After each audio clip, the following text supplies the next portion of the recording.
Did Destin Squadron Golden Ghost? Welcome back to Golden Live and my Golden Reacts at the same time. Here watching the official direct. Meanwhile, on my phone. The world needs elite. Oh my god. Heroes to protect the innocent. Specialists to fight terror. Oh.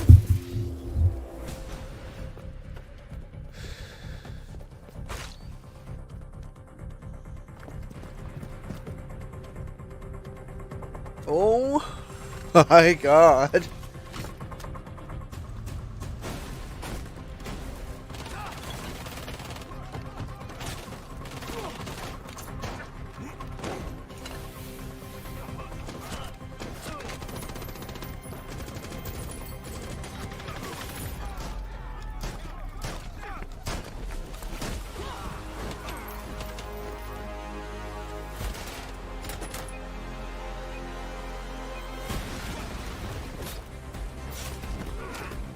Holy shit.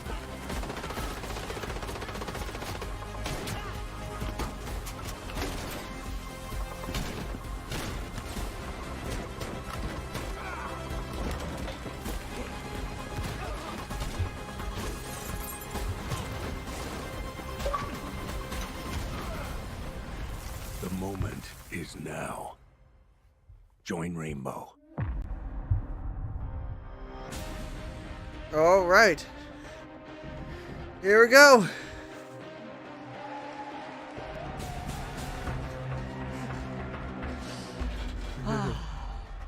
The day is finally here.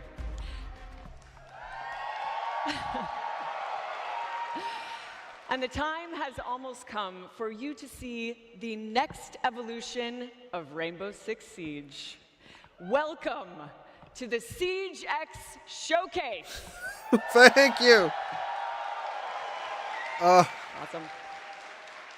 My name is Patricia Somerset, and today I am here with a champion-tiered squad Wait, the voice of developers, Ash? casters, and creators to show you what Siege X is all about. You can think of me as a squad leader. Shouldn't be too much of a stretch. As the voice of Ash, I'm used to delivering commanding lines.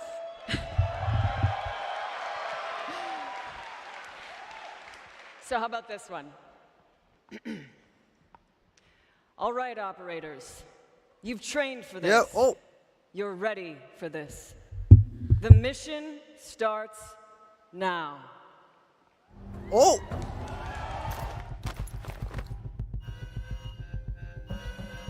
Oh.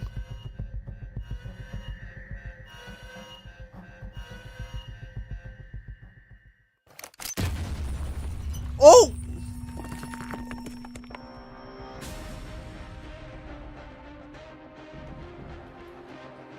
Just destroyed a chunk out of the wall. 48 of your favorite content creators have assembled here in Atlanta to usher in an explosive new era of Siege. Folks, this is the Siege X Showcase. We'll be starting off showing those content creators. First up was Team Skittles. Team Meaty Marley will join next. And get loud for your favorite content creators. We got a lot of familiar faces on that roster alone. Oh my god. So I'm excited to see what we got through and through to see the rest of these teams. There are a lot of Brazilian content creators that you might be familiar with. It's Team Raza up next. Got Team Brazil mixed in with a little bit from all around the globe. Team Pestily going to join them next, walking out of the large X. I'm going to be honest, I know there's a lot of you here. You got to be louder than that. Come on. No, we just talked about Team Brazil. Now we got Team A and Z coming through. Oh, by the way, this chat isn't my chat. It's the actual stream of chat. Some newer to our scene, but I mean, hey, it's a new era for our game. Team Spoit is up next. No, we've talked about Spoit a lot, but there's some phenomenal controller players coming from that Xbox scene here. That controller player, by the way, There's a bunch of them on stable Ronaldo, the next team walking out. You know, I saw Kiki warming up. She's looking strong, but they also have Frankie there, Diamond 1. Some familiar faces that you might recognize of this group walking out. The next is Team Lacey. Very big names coming alive right there as we see one of our own right there with Uzi. That's my boy. Uzi should be a familiar face for those of you that follow along online. And Team Pengu, a team of names that you've seen and heard before, but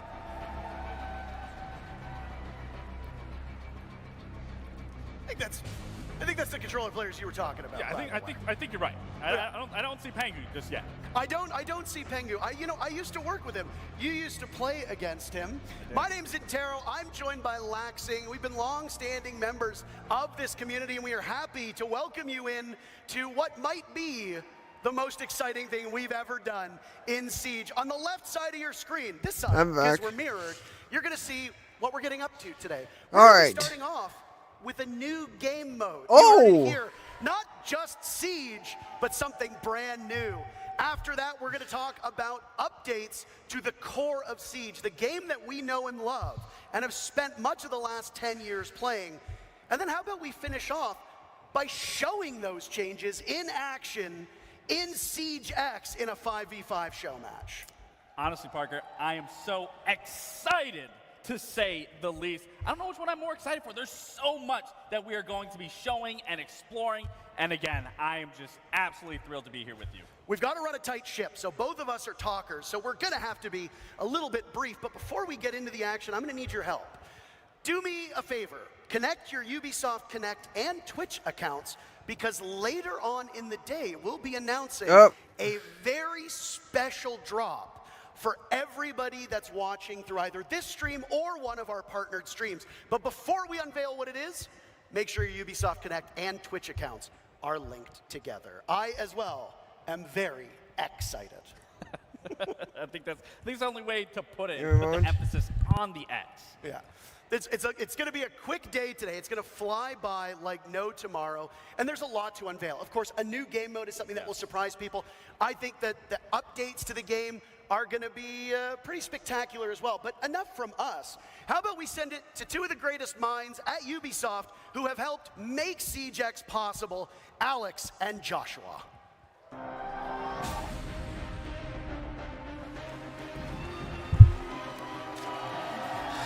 I'm back.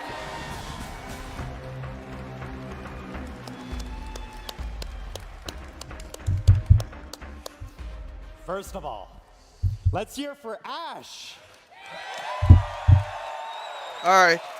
I mean Patricia, but it's amazing to have the voice of Ash here today with us. All right. Welcome to the showcase. My name is Alex Karpazis, creative director of Siege, and today is the day we finally unveil Siege X. Oh!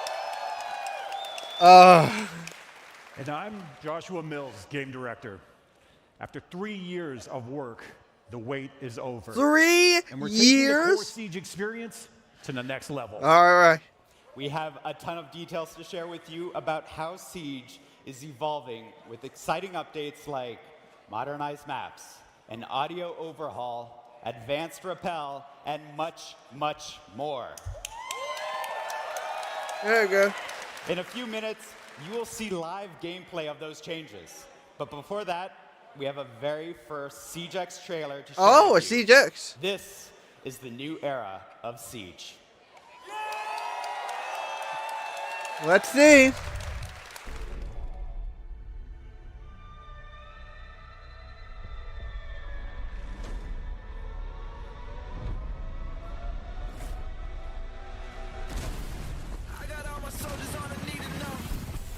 Dual front.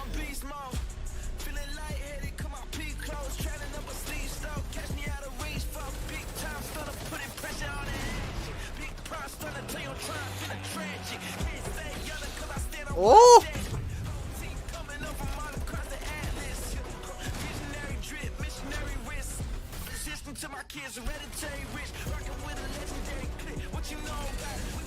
Oh my god, you can actually use the map. Oh! Oh!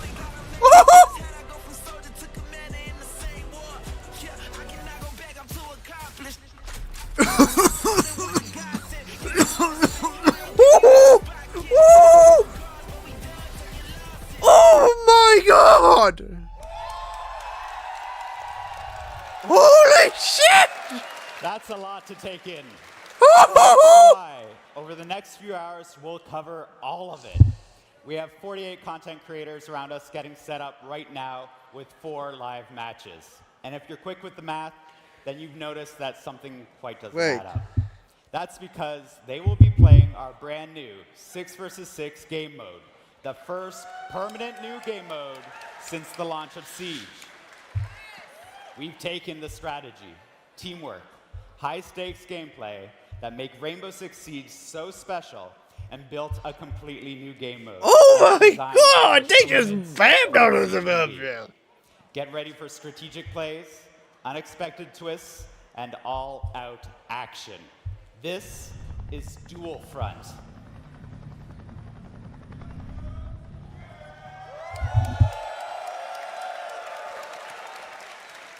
Dual Front is the culmination of years of hard work by our incredibly dedicated and talented team. They explored many different avenues and experimented with expanding the very core of Siege. In the end, the process came down to asking ourselves a very simple question. What is it? What if what? What if we could expand the size of squads and have attackers and defenders work together? Finka, What yes! if we had one persistent round to settle the outcome I of can't the wait to match play with with less my downtime? girl Finka again. What if we could expand the narrative and universe in-game seasonally? What if? One of the answers to these questions was to design a brand new, ever-evolving map where the action takes place. Welcome to District? District. Oh.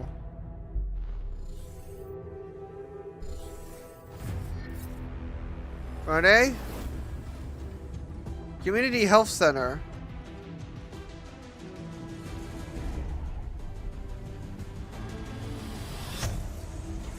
A fire department.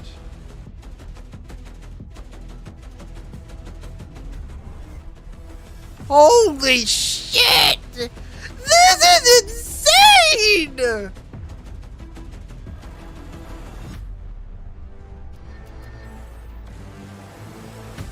An SIA building?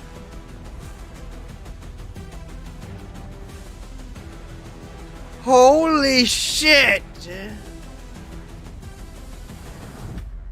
Neutral sector. Holy shit! This map is gorgeous! Oh. Oh my.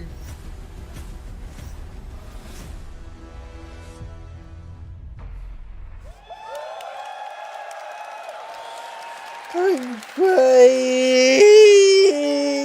District is a new map created exclusively for Dual Front and built to change with ongoing updates. This map is uniquely designed to support the exciting gameplay of Dual Front and create new possibilities we've never seen before. So I Siege. think Tachanka worked. Let's break it down.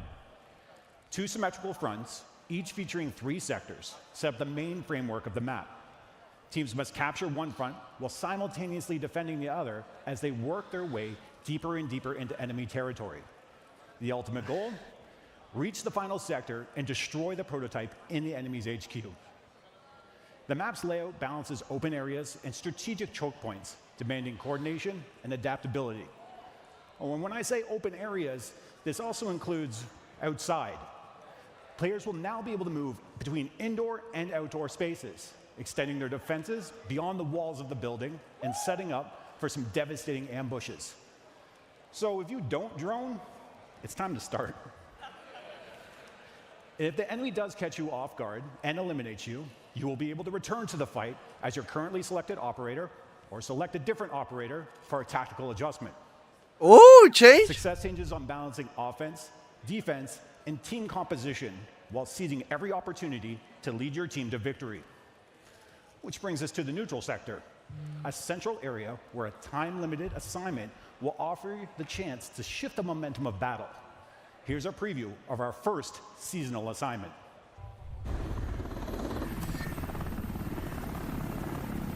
Habbo. Intel has zeroed in on an available assignment in the neutral sector. The enemy has started the extraction. Move to intercept. Oh my god. They're bringing.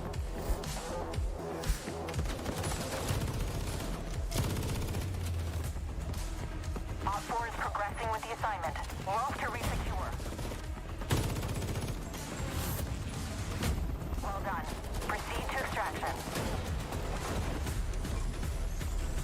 Excellent work. You've completed the assignment.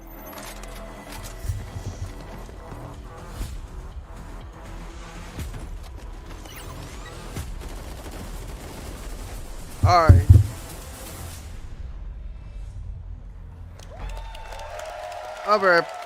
I'll be right back real The quick. neutral sector is a high-stakes conflict zone where bold plays lead to game-changing rewards.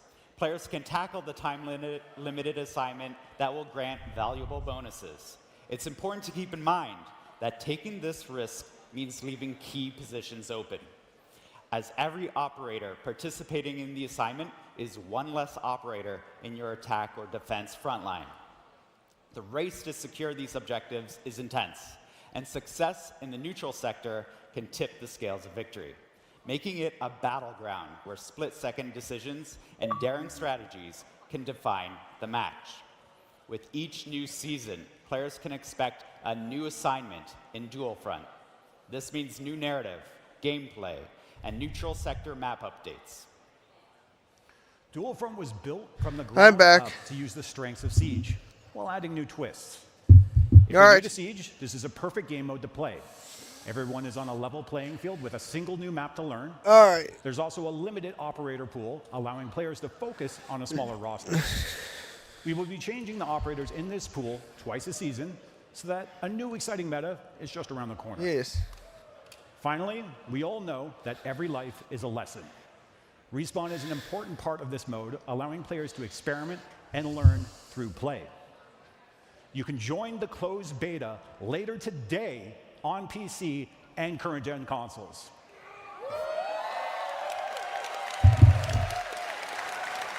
Oh my god. Your feedback will help us release the best experience for CJAX. Now that Right. you know what Dual Front is, it's time to see it in action. Let's kick it over.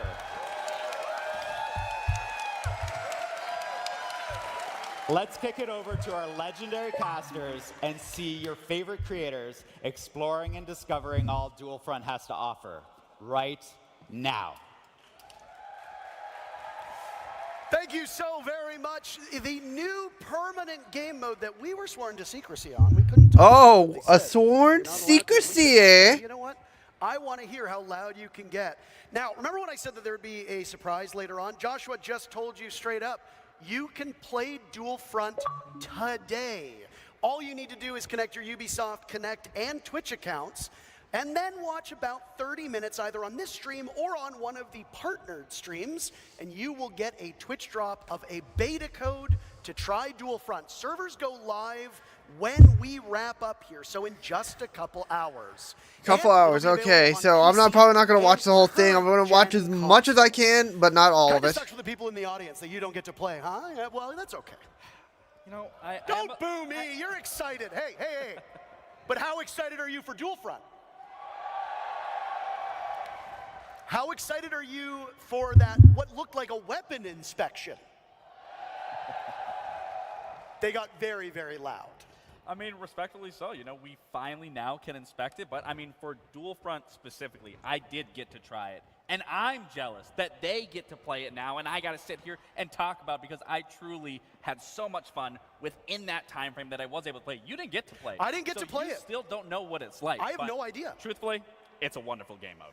Would you say you were excited? I was more than excited.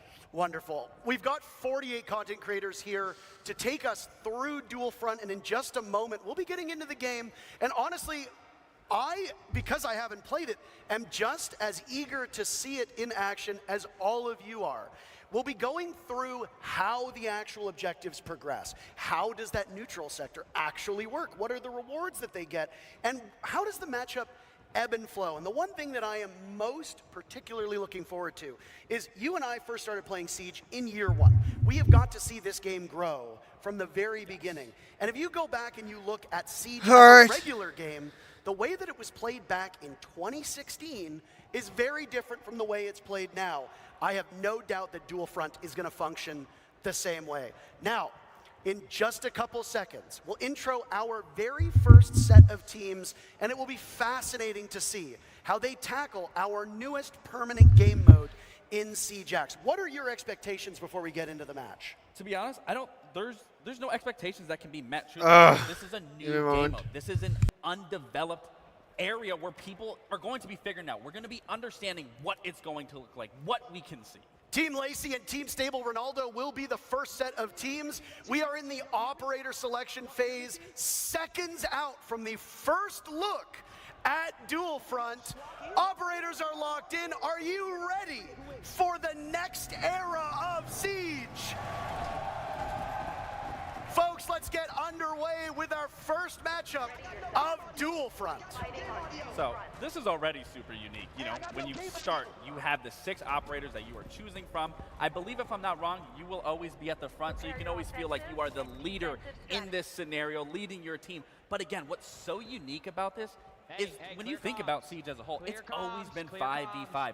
Now you are adding that key element of bringing a 6th player onto that squad, which allows so many different ways to approach Siege and how you want to play it. And again, another big thing is you can mesh attackers with defenders. Now, while you had some hands-on experience, and you are a former pro player and a former world champion, it's not your expertise that we're going to lean on here, Gabe.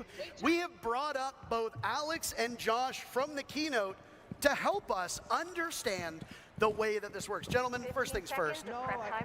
What a day.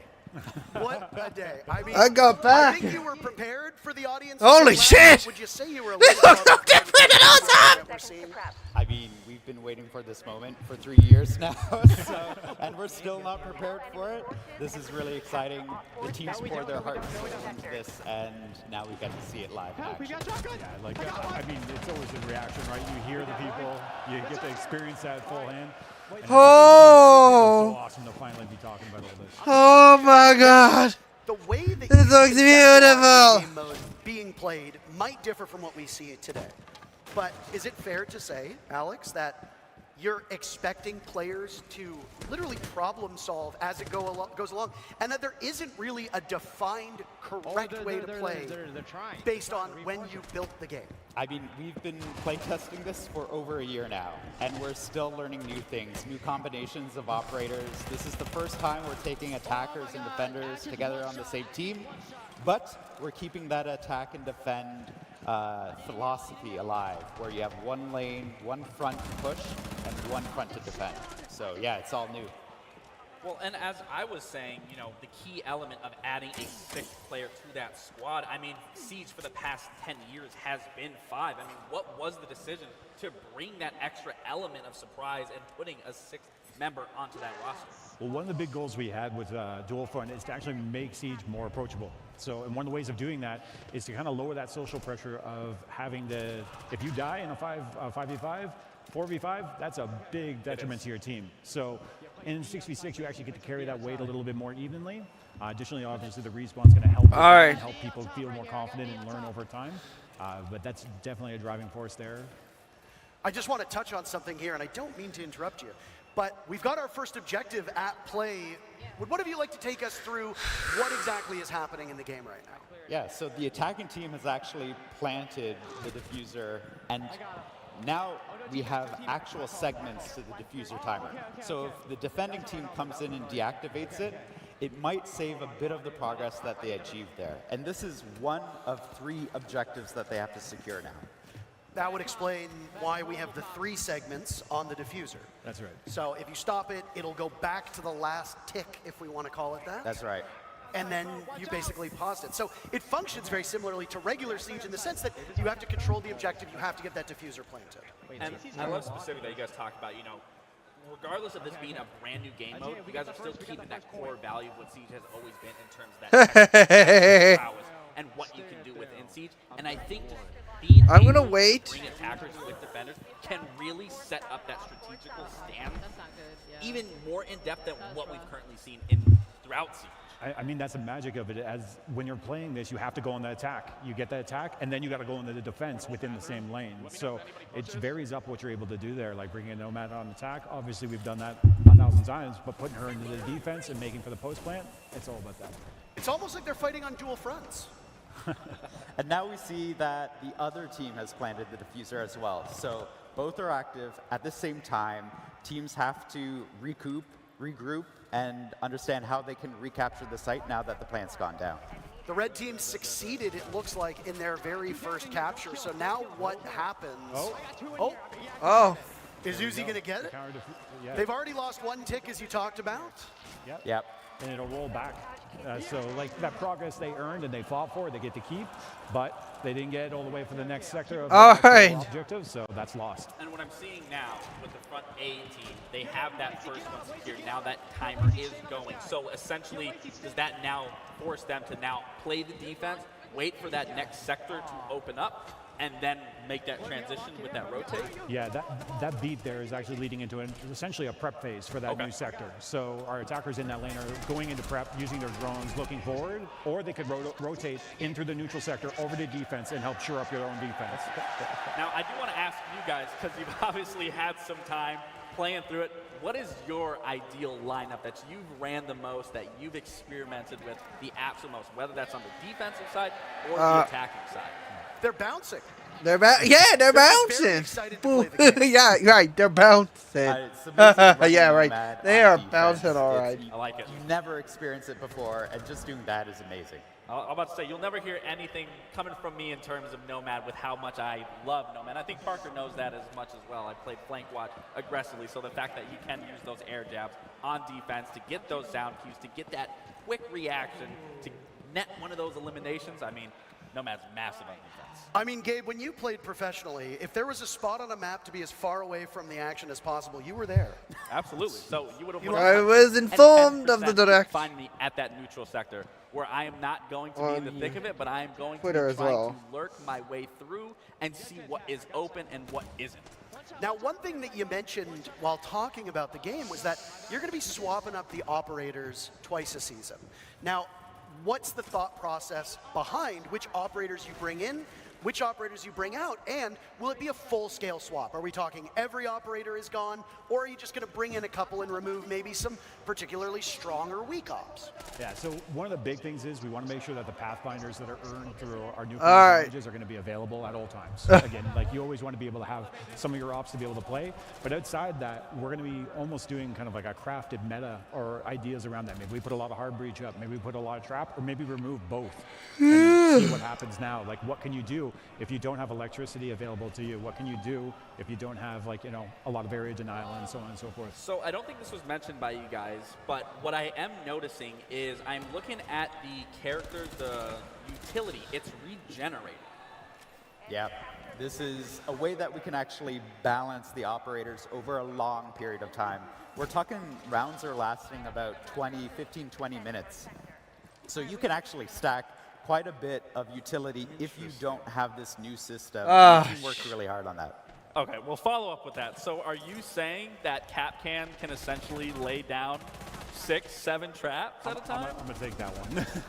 So one of the things about regenerative gadgets is that you can deploy based on the max that's been determined for dual front. So some of those values may differ from the core Siege experience, but additionally, whatever your last place gadget was, if you place a new one, it'll destroy that one and then move forward, just to make sure things are in line. Perfect. You're telling me I can't put down 20 Capcan traps and just sabotage the whole Yeah, map? I mean, if we rewind time a couple years ago, you could have. And let me be honest, like, you know, it became an HR problem. So I was actually, I'm glad you said that because I was thinking, I was like, what if someone just brings Mira and just lays down a lot of her windows and then immediately transitions off of that to a different operator and then uses them? I'm thinking the Maestro. You just swap evil eye cams over and over and over again. You got unlimited laser beams. We already thought of that. So if you're repicking your operator, the operator you were previously, all their gadgets disappear. And then you're jumping back in with a new operator to do a new strategy. additionally, you can actually see as operators are being swapped out and respawning, they go back to being unknown because we don't know who's coming up in that lineup again. So that's another thing you'll have to adapt to as you're on the field. I'm not a developer. I don't balance this game. I can only imagine how tricky it has been to find a way to make everything work. But before we get there, one of the beautiful things about having all these content creators in person is that we get to hear from them live in action. Patricia has an interview ready for us down on the stage. Thank you, guys. I am here with Skittles. How you doing? Doing great. Skittles, I would love to get your first impressions of Siege X. How are you feeling about it right now? I'm absorbing everything. This is a completely new game. We got a big map, more operators. Like it's insane. I'm just trying to take everything in right now, basically. Oh. I can imagine. Are there any particular things that you're focusing on or interested in seeing in terms of the new updates? I'm just really excited about the gun inspection. After 10 years, we finally got that, and oh my God, all the skins we have now, it's so worth it. It's so cool. Very cool. Well, I won't take too much of your time. Get you back to playing. Thank you so much. There we go. Skittles does a lot of YouTube work, and I know that the weapon inspect element will be excellent for thumbnails, so that will make it a lot easier for content creators to advertise their stuff. Let's dive into the next matchup that's happening at the same time, and it's a little bit of the old versus the present, one could say. A former two-time world champion of Pengu versus a current major champion of Spoit, as it's Team Pengu versus Team Spoit, and there's a competitive mindset between these two teams that is, maybe I would say, unlike a lot of the other matchups. Ah, yes. I mean, how competitive can it be? I mean, Spoit's beating up on a retired old man of Pengu. Like, give him a break. Let him breathe a little bit. I'm fascinated the way that this mode is going to be approached, right? Because Siege casts such a wide net. There are people who are going to play it on PC. There are people who are going to play it on console. There are people who are going to play it in casual, people who only play ranked. And then you've got people who are playing on high-end gaming PCs, and people who are just sitting at home, playing on their couch, listening to music, playing casually with some friends. And when you look at a mode like Dual Front, do you think it's the type of game mode that can catch all of those players and provide a compelling experience for each one? Yeah, when we were talking about Dual Front, first of all, Siege is challenging. That's in our DNA. We'll never change that. But Dual Front makes it more accessible. You can respawn. You can repick your operators. You have more players on the table, so you can try out new things.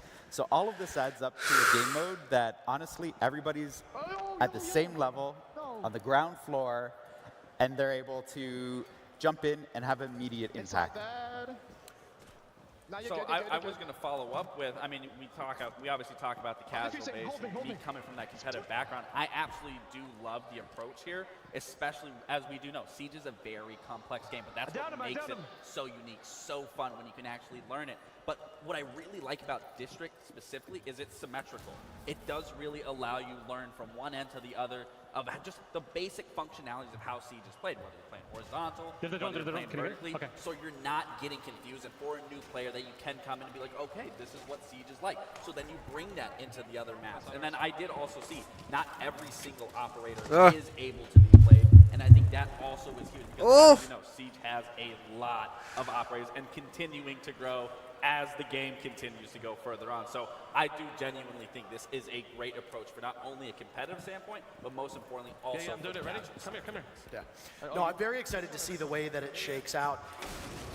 Have you two noticed anything that's happening at this current point in time that has caught your eye that you maybe weren't expecting at the tests you've done over the last year or so? Well, I mean, I saw someone do a breach I literally have never seen someone do, like in all our playtests, breaching in onto the stairs of the second sector.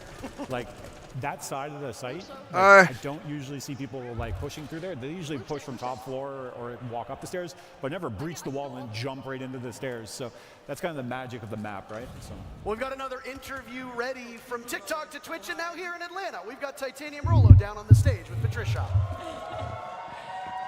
Thanks, guys.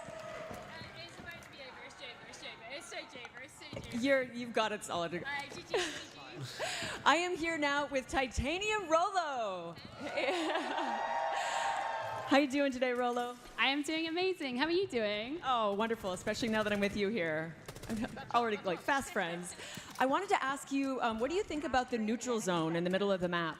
So I think the neutral zone is actually really crucial, and I think that from the times that we've played it, we've not focused on it enough. There's so much focus on either attacking a base or defending a base, but actually so many people go to the neutral zone that if you manage to get control of it, then you can kind of completely control the flow of the map, and I think it's going to be way more crucial than we've given credit for it. And I'm also hoping, since I like Easter eggs, I'll find a couple of Easter eggs around there too. I wish so many Easter eggs for you. Thanks for your time. I'll let you get back to playing. My pleasure. This is so cool. Thank you, Patricia. Yeah, the Easter eggs that are hidden in all of the maps, by the way, are we going to see any in Dual Front? Do you even want to give that away? Definitely first jump into the beta, check it out yourself, find them, because we have hidden some stuff around the map. Right. And for a reminder for those of you, we're going to say this a lot. I apologize if I sound like a broken record. But the thing is that the more I remind you that maybe you might actually be able to get into the game yourself, we are doing beta code access for Dual Front that is on right now. Once we are done with the showcase, you will be able to play Dual Front, providing you link your Ubisoft Connect and Twitch accounts, and then watch either this stream or one of our partnered streams. You will get the code after about a half hour or so, and you can start playing this game mode later today. I don't want to know what he's... Oh. Jeez. So as a status update in the match, right now, both teams are trying to capture the second sector. And actually, I think Beta team just lost theirs.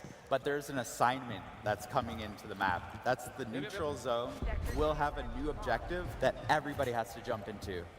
And we have to grab a hostage. So while up to this point, it's been like the typical quote-unquote siege where you have to get the case down, now we're going back to the old ways of the hostage being involved. yeah, and not only just that, but the hostage is Dokebi, because we lost her at the end of the Assault on Hereford event.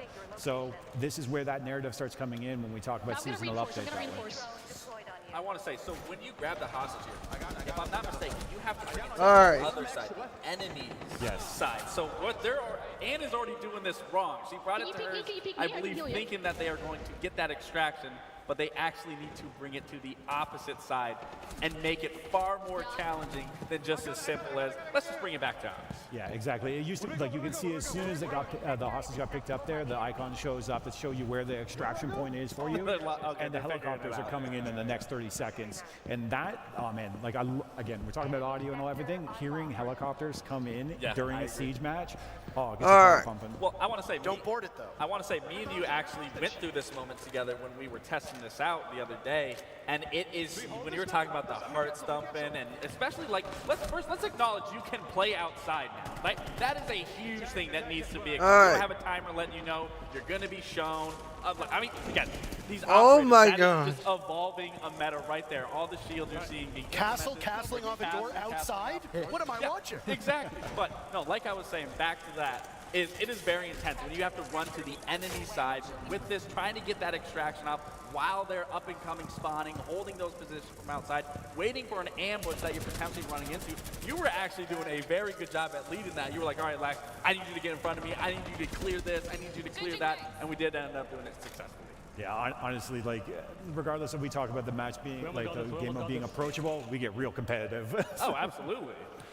You mentioned that Dokkaebi is the one to grab here because of the actual lore of the game. Now, there are a lot of people here at this event dressed up in cosplay, and lore in Rainbow Six Siege, yeah, give them some applause. They work hard.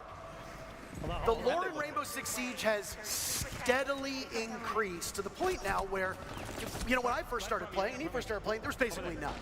Will lore play a part in Dual Front, and will the events of future seasons find their way into this game mode? So that's actually what we're trying to do with Dual Front. Bring some of the story into the game proper so that you get to experience the story itself. And so every single season, we'll be weaving in the lore of Siege into the updates that you see in Dual Front. Now, when a team does Alright. successfully extract the hostage, what benefit does that give the team? Oh, they're at the wrong. Oh, Yeah, no. they both just Yep. did the exact same thing. Do they throw Dokkaebi into the net? Well, they got Is to that take what it they're to the right supposed to extraction do? point. I'm not. But whenever they do end up getting it to the right, getting hostage to the right extraction point, and then having her airlifted out, you actually gain 2 sectors of the current objective or the next objective that you're going on. So if you have 1 sector left on, say, sector 2, Alright. it'll quick. That whoa. Okay, and so that won't, so like for example, on Bravo's side, they already have 2 of those sectors, or not sectors captured, but they have, you know, halfway through. Actually, yeah, on either side of the match right now, whoever secures the assignment will win. Oh. But like, they just have to get them to the right extraction zone, and there's only 20 seconds left to get it done. And what happens if you don't complete this task? Then it just goes. They figured it Sorry, out. I'm too excited now. And so this is actually All right. an air tap, and they win. Yeah, and we have So that's the thing. You can either play for the neutral sector, or you can keep on pushing in one of the fronts and end the game as well. Like all things Siege, you have multiple ways to pull off MVP? a win. We've got more. We got more games going, by the way. So this one is finished, but next one up, we're going worldwide. Raza versus Pestily. Now, Team Raza have some pretty formidable players on them. And I wonder how they'll be able to tackle Dual Front. We saw a more objective focus in that Pengu versus Spoit matchup than in the first. And again, it's going to come down to the way that teams tackle these objectives. Do you go for kills? Do you fight for each of the sections of the map? Or do you battle, as we just saw, in that neutral zone nonstop? And for the Spoit and Pengu matchup, the neutral zone was the way to go. They ended up winning because of it. But again, that's the beauty of this being a new game mode, is there isn't a right or wrong way to play this. You can play it what you see fit, what you want to do. You make those tactical adjustments of whether you're rotating players or seizing a moment, seizing an opportunity, and then even collapsing and falling back if necessary. So again, we are going through and through to be seeing any way possible and played, because there is no developed meta just yet that maybe you guys are hiding that you're going to keep for yourselves and maybe run into you guys in one of these matches and quickly realize, okay, this is what we need to do. Whatever meta we've developed, it's going out the window as soon as players get into the beta, because players just learn the game faster than anyone else on the dev team, and so that's going to evolve so quickly we won't even recognize it in a week. Well, his game is finished, so let's hear what Pengu's thoughts on Dual Front are. I am over here with the wonderful Pengu, everybody. Thanks so much for joining us today. How you feeling? Excited. I'm not gonna lie, I was a bit nervous, and I came into it. I went 0-3, got no kills in the beginning. I was like, oh, chalk it. But then the teamwork started happening, and next to me started making some calls, and it clicked. Yay! Lovely. I'm sort of curious, what do you think about mixing attackers and defenders? How's that feeling?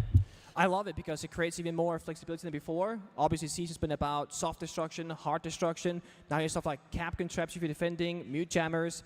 For example, Priest and I, we start defending the bomb site. He's playing castle, I'm playing mute. We're locking them out of the map, essentially. And then if we join them on the attack, we can play more aggressive operators like the Grim, for example. Amazing. Have you found any OP combos? I can't talk about that because, like, what if people, they copy it and they beat us, you know? So no, can't leak strats right now. Oh, perfect. I'm going to let you get back to it. Thank you so much. Thank you, Patricia. You can take Pengu out of the game, and his former team did, but you can't take the player. I gotta get my digs in. But you can't take the player out of the actual match. He's not even giving away secrets in a show match. Like, come on. Saving strats for SI. Yeah, exactly. He's saving strats for the next match. Team Raza versus Team Pestily is up next. A reminder about those drops. I mentioned that we have partnered streamers. Everybody here is streaming as well. And we've got streamers at home that are also co-streaming this. Tune in and Get to enjoy the action. I know that you want to hear us, but you've also got other I've people been to tune in. called out. Now, that matchup between No! pretty quickly.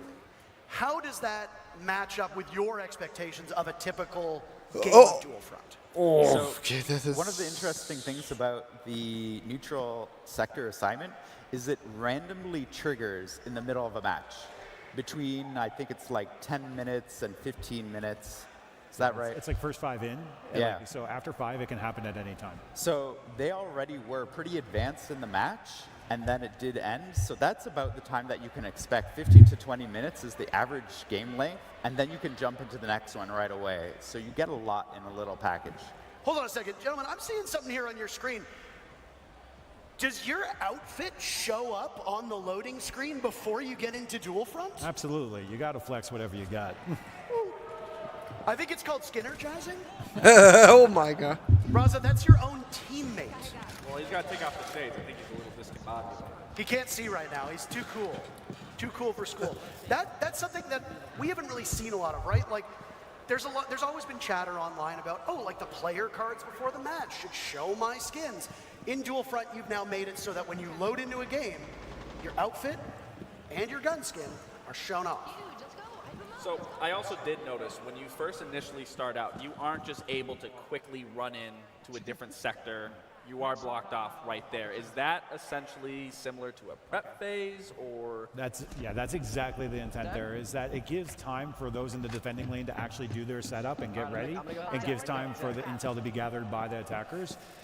I'll let this be known that the neutral sector is always neutral. So if you want to frag it out as soon as you start, you can go and, do it there. That's interesting. Well, I'm sure there's a lot of people that love to hear you say that just want to get straight into the thick of it. And just like regular Siege, or core Siege, if I can call it that, destruction is a huge part of this. You talked about it as well. Well, we just got to see it firsthand. A lot of these teams are kind of treating this like team deathmatch. Beautiful is that? That's the rappel, by the way, that was shown, that you can now swing around corners. Amazing.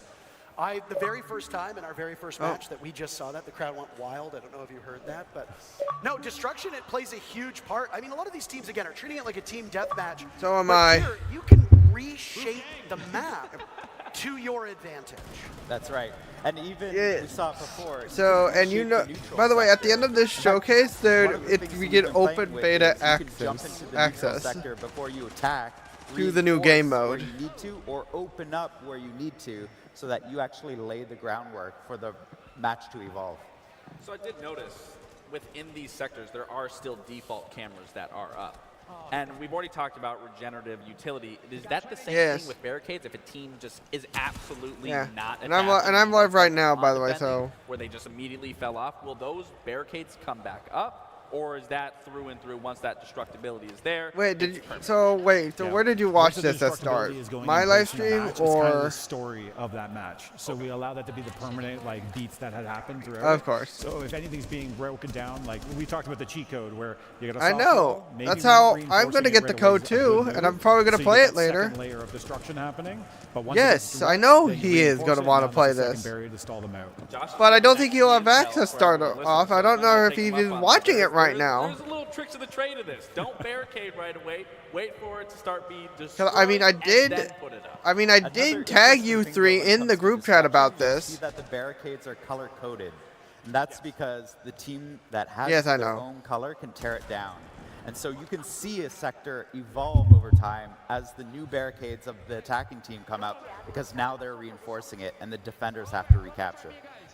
We've spent almost a decade of watching. Great work. Well, that will help us out. Things reset. It's a little bit odd to see persistent destruction in this game. So, I mean, you'd see it in TDM from time to time when eventually, a map would be reduced to smithereens. But not only do you see it now, but it plays a much bigger impact than it does in TDM, right? TDM is a fun game mode, but here there's much more strategy, as you pointed out. What do you think of the gameplay, Will Toko? only deepen people's understanding of how to play this game. You know, Raza just displayed that Wait. of questioning whether or not that was You one of can his view the fellow screen captains from your or hand another instead of a draft, monitor? And then scanned it to see if it was, found out it was, and then shot that. Again, that's another Holy thing shit. as a veteran player, when you're going to be experiencing this, you are going to have to be so aware of the utility that is placed around the map, placed around the sector, because you don't know if it's yours. You don't know if it's the other team. You always have to be on alert. So again, it adds such another core development and process that you're going to be going through while playing this 6v6 game of Dual Front. Yeah, absolutely. We're just moments away from starting our last match of the day. Gentlemen, it's been great having you here, and I'm assuming you'll be riding along for that last one. But is there anything that you want to talk about that we haven't seen yet, by any chance? Actually, we've seen quite a bit here that we haven't dug into yet, and we're about to, because there are changes that are coming that you might have seen in Dual Front. They're coming to the entire game.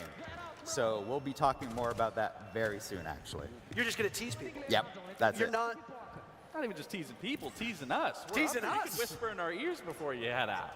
Admittedly, we had to tease them earlier on with the new game mode and all that special stuff, but good things come to those who wait. Our very last matchup of the day is upon us for Dual Front, at least. Team Skittles, who you heard from earlier, and Team Meaty Marley will do battle. Fun fact about both of these team captains, both of them started their careers hiding their identity, and we eventually got a Skittles face reveal, and now we know what Meaty Marley looks like. The question is, game. Will their gameplay be as handsome as they are? Oh, yeah. I think they will, but something that really make sure sticks it's out what you for me want. with All both right. these rosters, if you were to ask me, who do you Thanks, think's man. the favorite here? I don't have one, for the simple fact that your boy Roy and Atheno look a little deflated in their biceps. I don't think they got their pumping for the day. So you're definitely going to have to rely on the 5 players, I should say, on each side to pick up the weight from both those two. I have a slight suspicion as to what the devs were talking about, by the way, because they said there's something that we're changing in regular Siege that wasn't mentioned, but it was briefly shown on the reveal video before this. And then we saw what looked like a pipe on fire, which, as far as I'm aware, Gabriel, there's no operator who puts down explosive pipes. No, there isn't, and I was curious of that too, because, I mean, you know, as chefs, we add tons of ingredients to our meals and for people to digest. And that's kind of what I'm seeing here, is that ingredient is now being added into the gameplay that we all know and love in Siege. Again, we don't have operators that are laying down these pipes that can be shot. Is he going to shoot it? No, he's not going to shoot it. Unfortunately. And as for what that quote-unquote ingredient might be, the devs will be talking about that later on. I do like that we have a big mix of players here in Atlanta. You've got controller players, you've got mouse and keyboard players, you've got Siege vets, you've got former pros, you've got world champions, you've got people who, as far as I'm aware, might not have ever really touched Rainbow Six Siege. Yeah, I mean, Narcoleptic Nugget, he doesn't touch Siege. I mean, look at the gameplay right there. I know we know him from Siege, but I'm a little disappointed in his gameplay so far. This was the man whose biceps you made fun of earlier. Yeah, I know I'm going to regret it because, I mean... Do you think he could take you in a fight? Yes, for sure.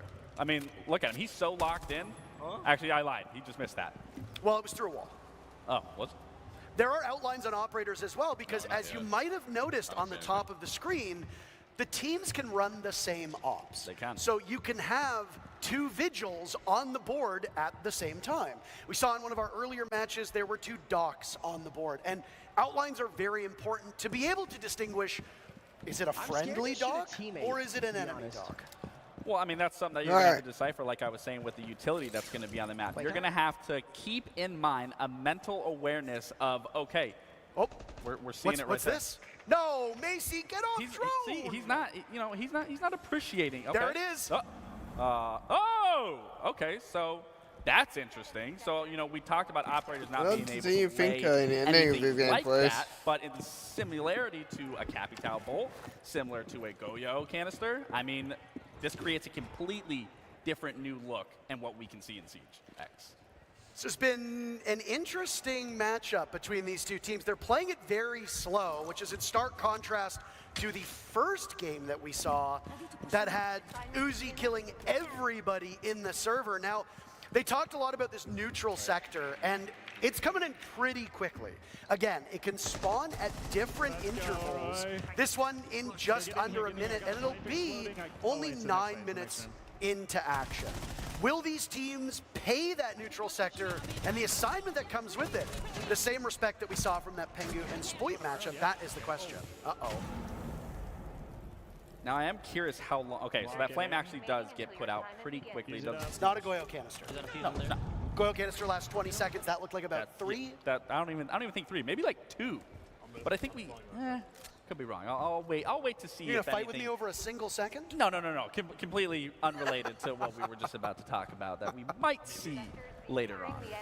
But I mean, so far, this game mode is intense. There seems to be constant action no matter where you're looking, whether you are the one defending or you are the one attacking. Now, speaking of, Alpha has to defend against a diffuser that's been put down while also dealing with the hostage objective in the middle of the map. That's the assignment that has spawned in. So you've got 6 players on your team.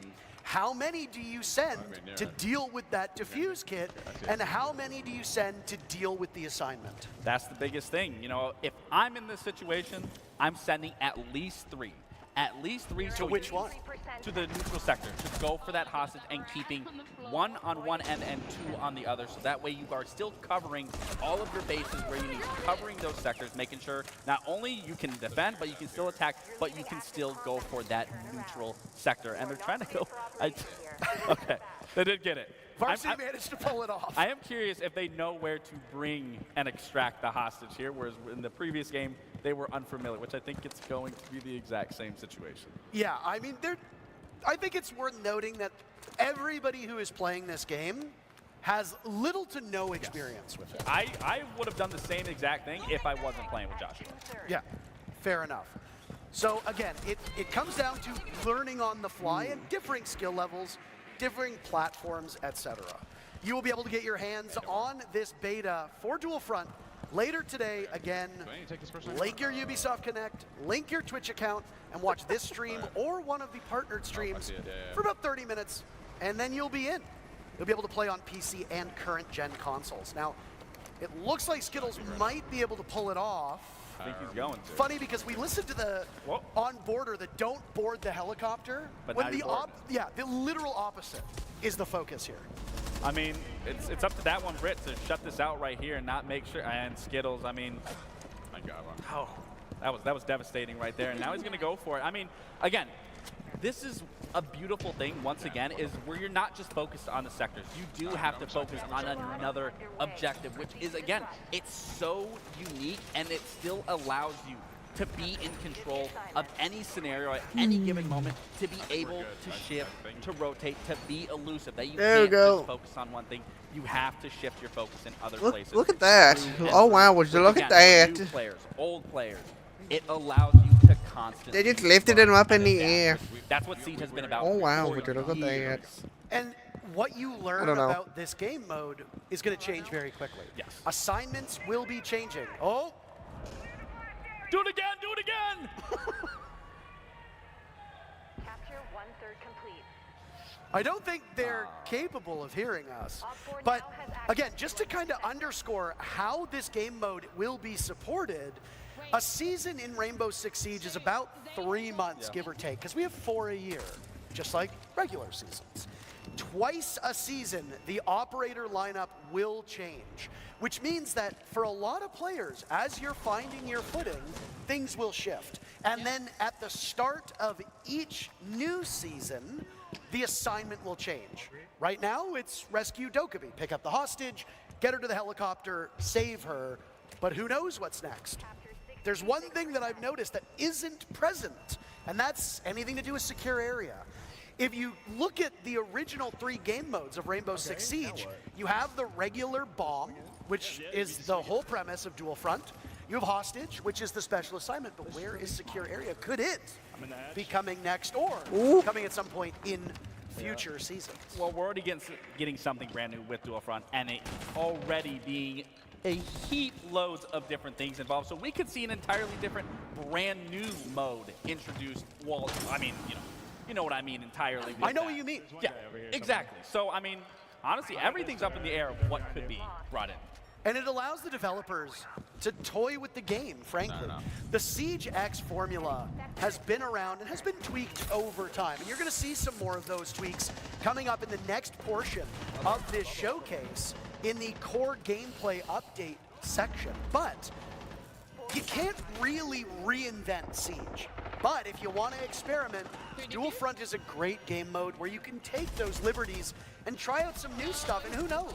Just as right now, original core Siege has influenced Dual Front, something could be cooked up for this game mode that is popular enough, maybe one day down the line, we see it in the core game. Maybe not.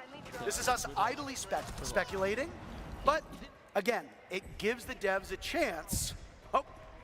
It gives the devs a chance to talk about this new game mode. And of course he's MVP. All right. Of course. We've got our last interview for Dual Front with Fastan and Patricia. Yeah. Ooh. Thank you. Hey, Fastan, how are you doing? I'm doing very good. I'm so excited to be here. The game's been a lot of fun. It's been great. There we go. Amazing. Thank you for letting me take the time to pick your brain. I actually wanted to ask you about strategy. How's the team strategy been? How's that evolving? Well, our team's doing really good on the strategy front. I feel like, with the people that we're playing against, people said we were not going to stand a chance with some major winners against us or something like that. We played 2 games yesterday, 1 game today. All I want to say is we are 3-0 up in games because we are taking Dokkaebi as our win condition. If you get Dokkaebi and you Extractor, you actually get 2/3 of a sector, and that's been helping us win 3 games in a row, and it's been absolutely amazing so far.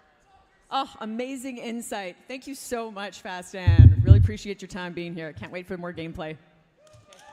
All right. Well, thank you so very much. And again, it's great to have everybody here under one roof playing this game, and we get to get real-time opinions on what we're watching, because we only get to see their perspective, but they get to play it, they get to experience it, and almost every single match played differently. Yeah. Well, it goes into what I was saying. This is a brand new game mode. It's unexplored. Everyone is going to be approaching it entirely different, whether it's going to be here or you guys later once this all wraps up. It is an unfamiliar area for everybody. So again, there isn't going to be a meta just yet. Who knows? There might not even be a meta in general because there is many factors to take into here that we just have not seen throughout Siege's history. And if you're new to this stream and just catching up to speed, the game mode we just watched, the new permanent 6v6 game mode coming to Siege X, is going to be playable later today. We'll be giving out beta keys to those who have their Ubisoft Connect and Twitch accounts linked together. So you can get the keys here, you can get it from the partnered streams as well. You just got to watch about 30 minutes, then you'll get access to the beta code. It'll go live when the show wraps up later today. But we've got Patricia ready yet again. As I said, this show's going to go quick. I didn't lie. Patricia, take it away. Core Siege updates. Thank you so much. Thank you, Antero and Laxing. How are you guys enjoying Dual Front? Pretty cool. You just heard them talking about some core gameplay updates that we will be revealing in the next segment. So all that's left is for me to set the stage. Please welcome back directors Alexander Karpazes and Christopher Budgeon. All right. With Siege X, we're taking Rainbow Six Siege to new heights.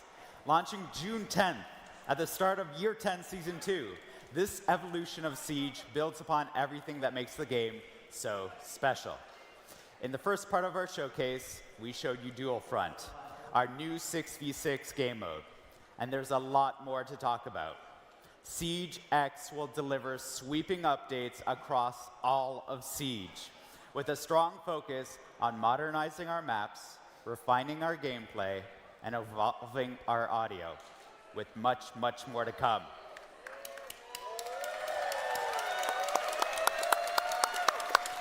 At its heart, our philosophy remains the same. Reinforce what makes Siege so unique. Its deep tactics, intense strategy, and the thrill of outsmarting your opponents. But before we dive into what's next, we want to take a moment to recognize those who have made all of this possible. You, our players. And I bet there's some veteran players in this very room. Your commitment and support over the years has shaped Siege into what it is today. And we have something special to show our appreciation. Oh, really? You do? Let's take a look at our veteran rewards. This is a special way to celebrate your time with Siege. For each year you've been with us, you'll receive a unique reward to honor your dedication. If you've been with us since year 3, for example, you'll receive 7 rewards from year 3 to year 9. And for those who have been with us since year 1, we've prepared something truly special. A new, exclusive black ice skin.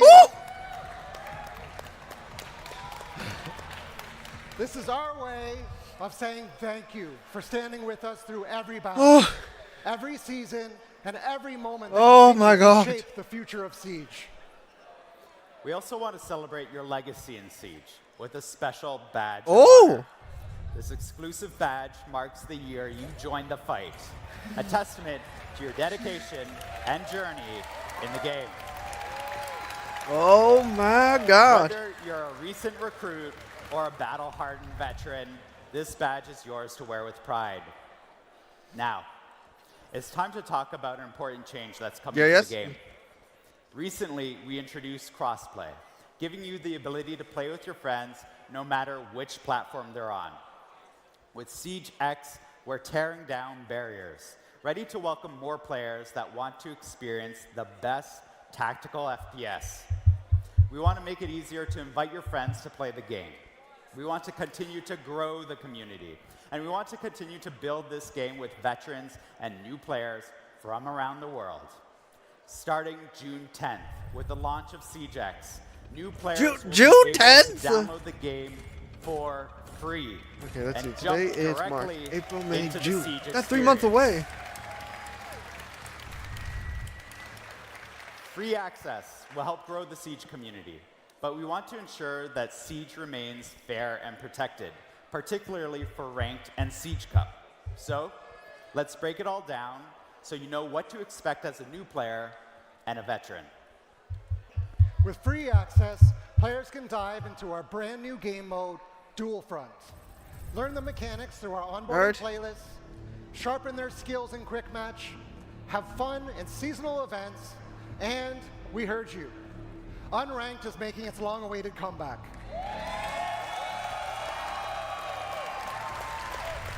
Unranked offers a competitive yet approachable experience for free access players to test their skills and explore the new pick and ban system, which you'll see in action in our show match later on.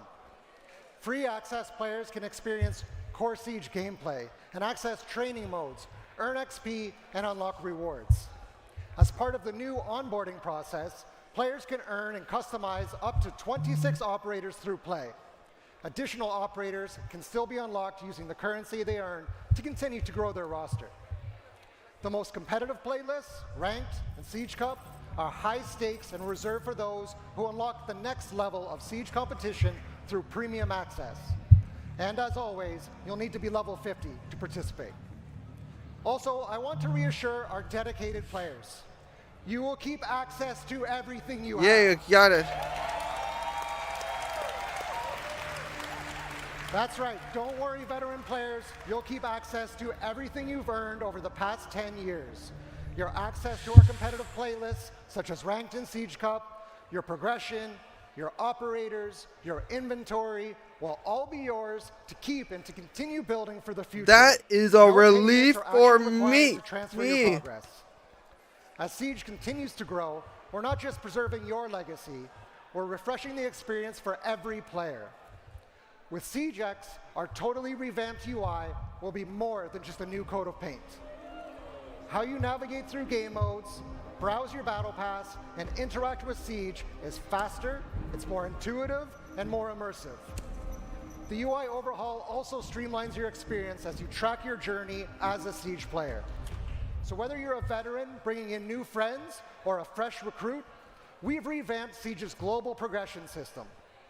Clearance levels, reward unlocks, and challenges have been improved, making it easier to track your progress and navigate the early stages of the game. Our focus was to make getting into Siege as fun as possible, while giving you the tools you need to learn the deep and rewarding systems of the game. We're thrilled to welcome new players into Siege with free access. And we know that a growing community comes with responsibility. With SiegeX, we're making sure the game is the most secure it's ever been. Finally! That means industry-leading player protection, fairer matchmaking, and continued efforts to encourage a positive game that welcomes everyone.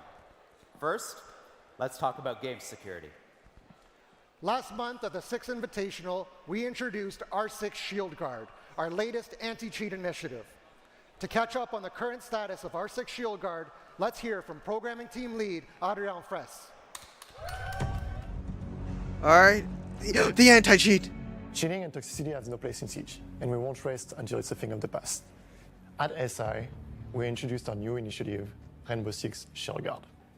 R6 Shield Guard takes a multifaceted approach to anti-cheat.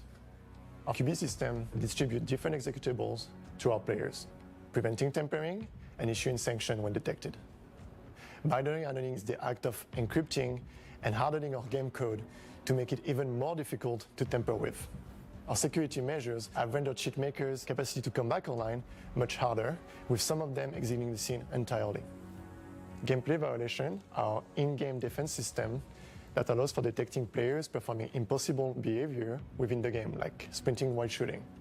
This system basically renders raid cheating a thing of the past, and we are working to keep it that way. Our next line of defense, Mousetrap, detects the use of mouse and keyboard in console pools. Our final line of defense is data. We use AI and analytics to detect irregular and exploitative behavior in the game. With SiegeX, our Shield Guard updates live without the need of a scheduled maintenance. Cheats will be harder, more difficult, and costlier to make, and cheat makers won't be able to anticipate security updates before they come in. Our Shield Guard is a long-term investment. We're here to stay, and we can't wait to share more. Oh, yes.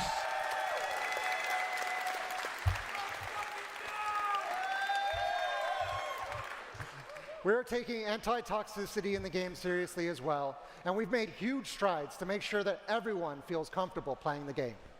We've doubled down on our mission. There is no room for abusive language and harassment in Siege. Here's Lancelot Satjay, Associate Director of Player Protection and Game Security, to talk about the systems we have in place. We know that toxicity has become more frequent in-game, especially with a constant increase over the past 2 years. But the good news is, since Year 9 Season 4, the past December, we are now seeing the first decrease in toxicity. This is thanks to features such as our rework reputation system that addresses recurrent toxicity while rewarding constant positive behavior. Plus, our recently implemented automated text chat moderation. Since its release in Year 9 Season 4, the number of unacceptable messages has been divided by 2.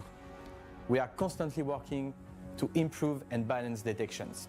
We are also dedicated to protect potential targeted players with our privacy setting features. In Year 10, the reputation system is fully activated. It means that the most toxic players, the ones with a dishonorable standing, have been removed from ranked, standard, and Siege Cup matches as they were impacting 25% of games played. Players with a positive standing are receiving rewards and specific car backgrounds. The more constructive feedbacks we receive, the better and fairer our systems are. To do so, use the in-game report function or contact us through R6Fix. We are listening to your feedback, and player protection will continue to evolve to make sure that the game is for you, even more with free access.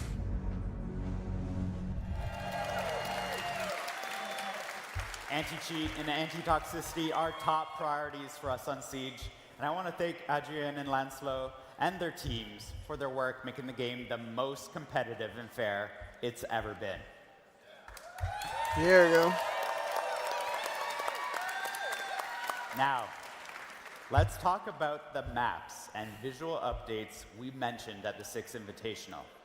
We've been listening, refining, and working behind the scenes to bring you game-changing updates to core Siege gameplay. SiegeX isn't just about the new experiences. It's about making the 5v5 Siege you love even better. From mechanics to quality of life improvements and everything in between, we're ushering in a new era for Siege. One of the biggest changes coming to Siege is our modernized map update. We know how important maps are in Siege, and we've been hard at work improving visuals, readability, and overall gameplay flow to make every engagement more tactical and immersive. These updates will enhance lighting and textures and be more in line with the dark, gritty tone that people picture when they think of Siege, all while maintaining the strategic depth players love. But words can only do so much. Yeah, words So let's only take do a so look much. at how these I want to see changes come visuals to life itself. in action. Okay.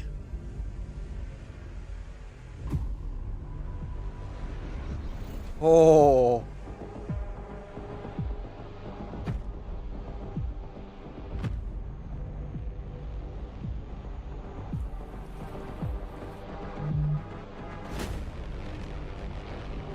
Four. And oh my god. That after. The jukebox is still there. Hey.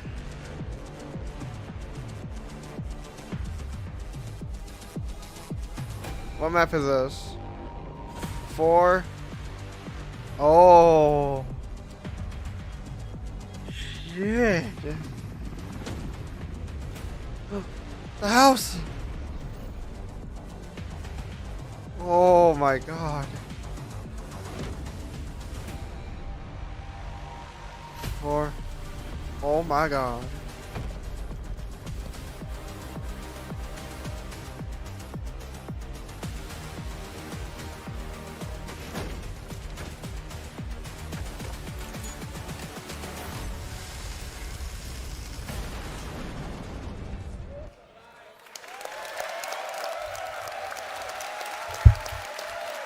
That's right. At launch, SiegeX will introduce 5 fully modernized maps: Clubhouse, Chalet, Bank, Cafe, and Border. After the season of SiegeX's debut, each new season will deliver 3 more modernized maps.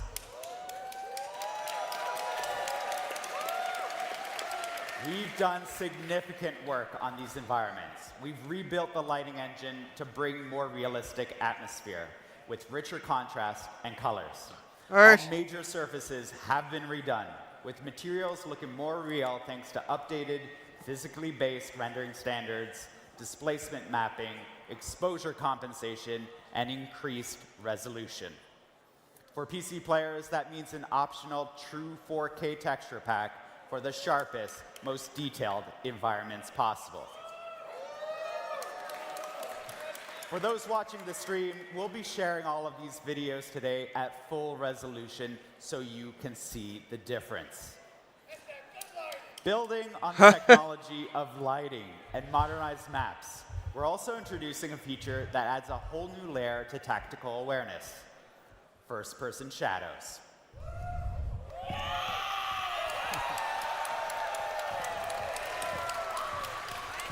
Now you'll have to think twice about your positioning. If you're entering a room or passing a hallway, you'll be able to see whether your shadow is revealing your location to waiting enemies.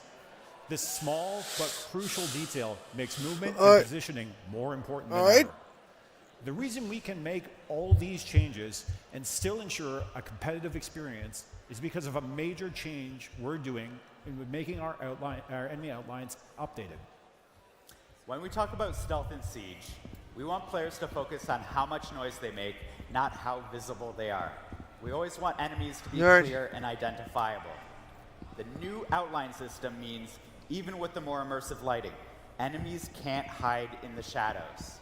This is a big change, but one that over time feels natural and ensures a fun and fair game. As usual, we'll keep listening to your feedback and make adjustments as needed.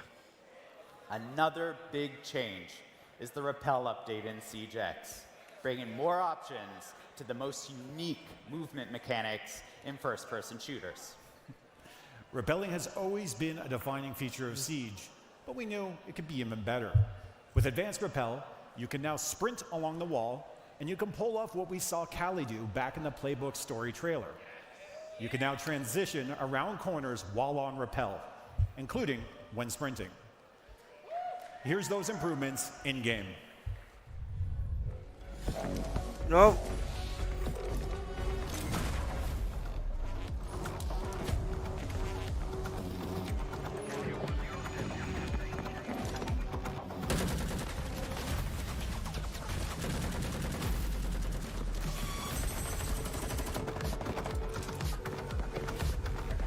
Turn corners.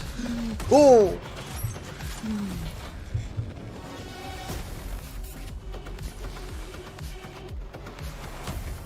Straight.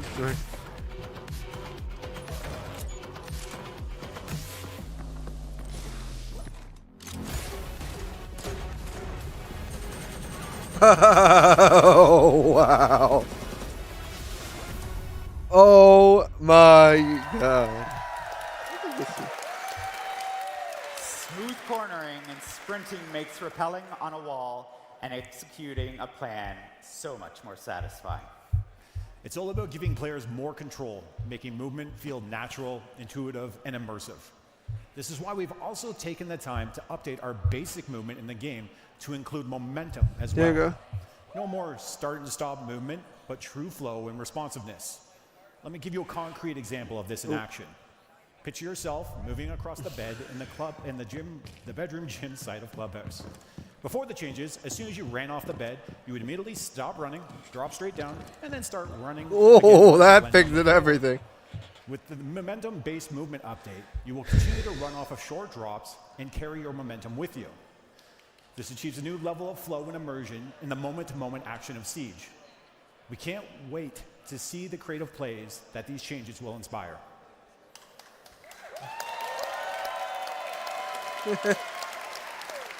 We've talked visual improvements and new movements. Let's dive into something that's going to shake up gameplay itself. Say hello to destructible ingredients. Okay. During an operation, every detail matters. Your intel, your loadout, your position, but above all else, your environment.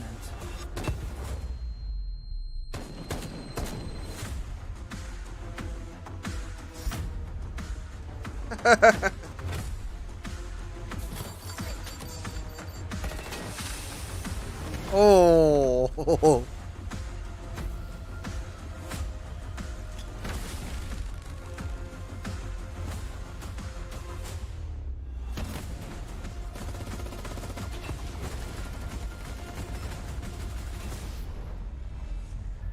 I'll be right back.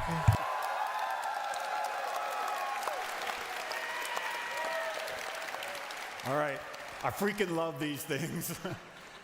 Destructible ingredients are shaking things up in Siege, bringing fresh tactical opportunities for both attackers and defenders. These aren't just environmental details, they're strategic tools that swing the outcome of combat engagements in modernized maps and dual front. First up, fire extinguishers. You'll see these scattered across the map, and when they're destroyed, they release a thick cloud of smoke, giving you some quick visual cover, but that's not all. If an enemy is standing too close when one bursts, they'll be concussed, setting you up for the perfect push. Next, we have gas pipes, and these can really disrupt the flow of the fight. Shoot it, and it releases a controlled flame, cutting off rotations and forcing roamers to move. But here's the catch. Once the fire reaches its peak, the pipe explodes, covering the area in flames and creating a brutal area denial effect. And finally, metal detectors. You have seen these before, but they're a little more responsive than you've come to know them. Metal detectors are now fully interactive.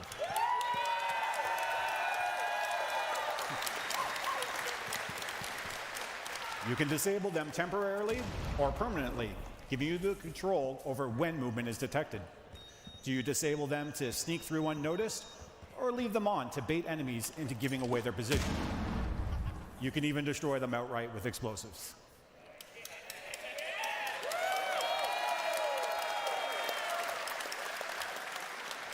These destructible ingredients introduce new tactical possibilities, giving players more ways to manipulate their surroundings and outplay their opponents. Each of these destructible ingredients adds a new layer of strategy and creates fresh opportunities for creative play. Whether you're using them to gain an advantage or counter an opponent's plan, they'll keep every round dynamic and unpredictable. We can't wait to see the tactical strategies you'll come up with. Destructible ingredients will be available in modernized maps and in the dual front game mode. And we're not done working on destructible ingredients. We'll be listening to all of you to see how we evolve them in the future. Speaking of listening, audio in Siege is one of the most important tools a player can use to get a competitive edge. I'm back. That's why we're There we go. introducing the biggest audio overhaul Oh, I Siege made it has just there for ever the audio seen overhaul. or heard. Every gunshot, footstep, and explosion will be more accurate, more immersive, and more clear than ever before. You're going to want to turn up your volume and put on your headphones for this one. I'm wearing Get ready headsets right now to hear listen to the this, so let's see. Let's listen, everyone.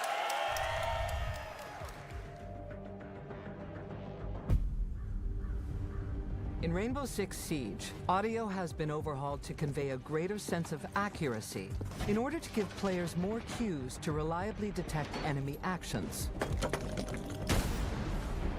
These audio enhancements add a layer of spatial distinctions, making it easier to tell if someone is coming from your left or your right.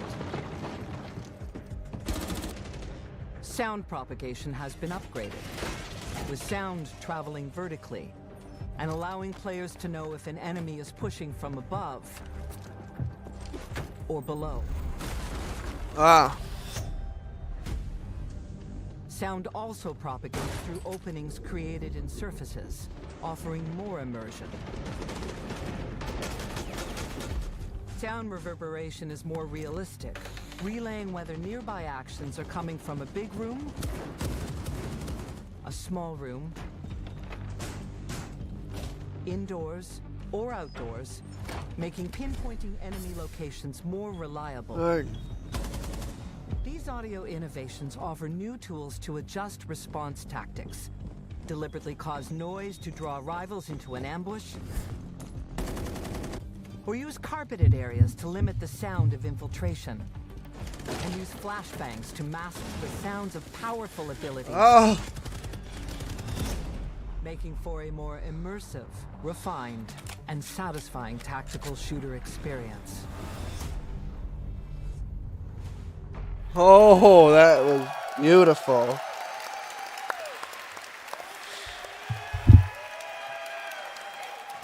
I get goosebumps every time I hear the new audio.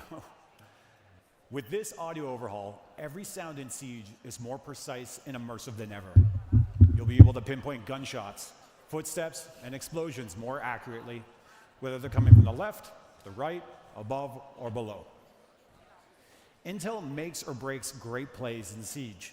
With these enhancements, audio has become an even greater Intel asset and is more reliable than ever. Audio will be able to provide the intel you need to succeed, but to truly dominate, teams need to be able to share that intel, coordinate attacks, and call out enemy positions. But we know that not everyone is comfortable using voice comms. That's why we're introducing the communication wheel, a new tool to design communication faster, clearer, and more accessible for everyone. In the heat of battle, communication is key. That's why the communication wheel is so important. It's your new way to call the shots and keep your squad in sync. Need help with a breach or a rotate? Call out the spot for your play. Is an area clear? Let your squad know it's safe to reposition. Ready to make a push? Tell your team you are moving in and lead the attack. And when a teammate makes the right move, confirm it with an okay or send them a quick thank you to keep the teamwork flowing. The communication wheel gives every player the tools to share their strategy regardless of their playstyle, keeping your team one step ahead.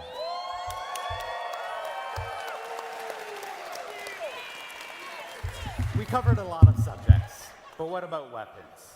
We know how much players love their weapon skins, and now, for the first time in Siege, you can check them out with Weapon Inspect. I know, we've been looking forward to Weapon Inspect just as much as you have. Rifles, pistols, shotguns, Siege has over 100 weapons in the game, and you can inspect every single one of them on the battlefield. Now is the time to flex your favorite skins and appreciate every single detail. You're about to see all of these changes in action in a 5v5 There show you go. match with your favorite creators. But before we get there, I wanted to take a moment to speak directly to all of our veteran players and community. I'd just like to personally thank you for making Siege what it is today. I myself am a year one player, and the last 10 years have been incredible. Thank you for the laughs. Thank you for the revives. Thank you for the adrenaline pumping clutches. And thank you for the EMPs and cover fire as I was trying to open the main breach as my boy said. Yeah. That's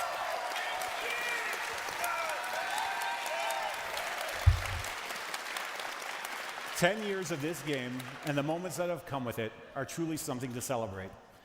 And I can assure you that we still have plenty in store throughout the year to celebrate this momentous milestone with all of you. We've been building towards this moment for 3 years. 3 years, geez.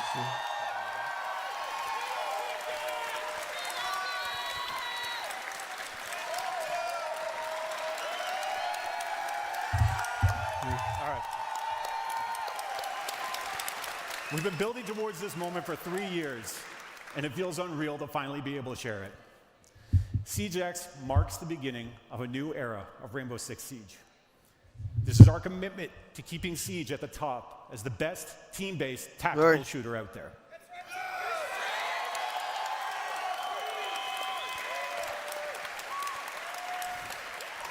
This is our commitment to the next 10 years of Siege.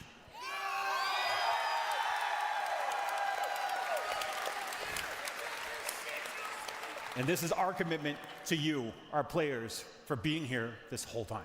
Thank you.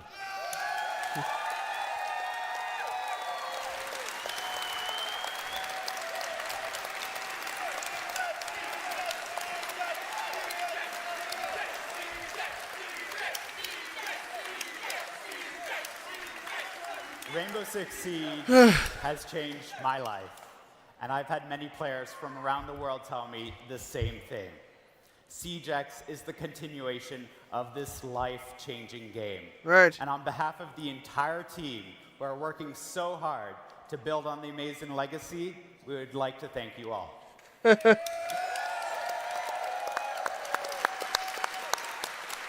stories you share, the friends you make along the way, and the passion you have for the game inspires us to always make Siege better.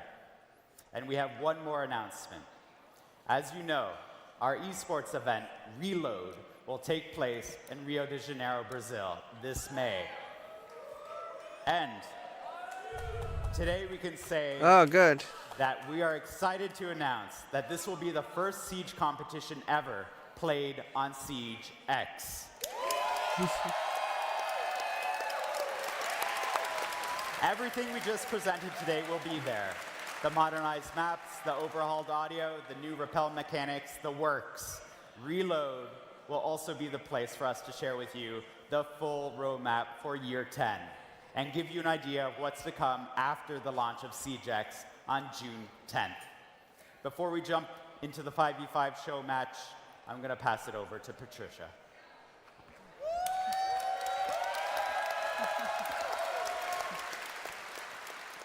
Wow. Thank you so much, Alex and Josh. Incredibly exciting updates. And now, a little surprise for all of you Ash fans out there. Let's take a look.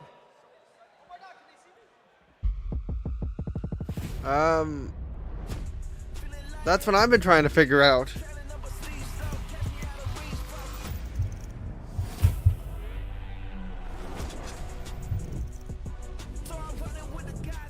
Oh, okay, check your notifications. Yes. Well, an awful lot of information, and I didn't really expect it to get so emotional, but to Josh's point, it's not just the devs whose lives have been made better by this game. It's both of us as well. It's many of you. We're not just a community. In a lot of ways, it feels like a family. And For the last How do I 10 get years, to the inventory page? so many people's lives have been made better by Siege. So from both of us, a very heartfelt thanks to Yeah, but that leads me right to my publishers, to the developers who profile. worked on this, to the people on the esports side of things, to the streamers and content creators, but most importantly, to you watching. Because we wouldn't be here without you, the community. There we go. Yeah, I mean, it's a surreal moment to be in this historical moment, you know, a decade of Siege, and to think that we're now here with something brand new for each and every single person, whether from the beginning and to now. I mean, it is truly a heartfelt moment, not only for me, for you, and like you said, for everyone around to just be in this moment, to partake in this. And again, thank you to each and every single one of you. And why don't you give yourself here in Atlanta a round of applause, because you've been great so far today. I know that there was some onion cutting going on moments ago, but this is ultimately a celebration, and you've been spectacular so far. We are not done just yet. We do have a show match coming up. Oh. I'm excited. Are you excited? I'm excited. All the X jokes I can ever make. I just complimented you. How are you booing me? I'm right. It's very hurtful. Maybe weapon inspect? Oh. I'm weapon inspecting my cue cards. They love it. That's a cheap pop. That's a cheap pop. A lot of big updates to the core. You missed a lot of info. Probably the gameplay will tell you. Now you'll get to see it in action in what is called Core Siege, the game that you know and love, the game that you've been playing for some of you maybe a couple months, some of you maybe a couple days, some of you maybe since the game launched in December 2015. We've decided to adopt another dev, though. We had both Alex and Josh on earlier, and now we're going to bring in our good friend Chris to talk about something else that is a little bit intriguing. Yes, about that. Since the we did some of that last night too. A fundamental part of Siege, and I am going to put some blame on you. Oh no, that you're correct about that part. Operators aren't available in certain games. We're going to be talking about pick and ban. While we talk about the pick and ban, let's get ready for Skittles versus Meaty Marley in our 5v5 show match. Oh, look at that new banning system. You can do better than that.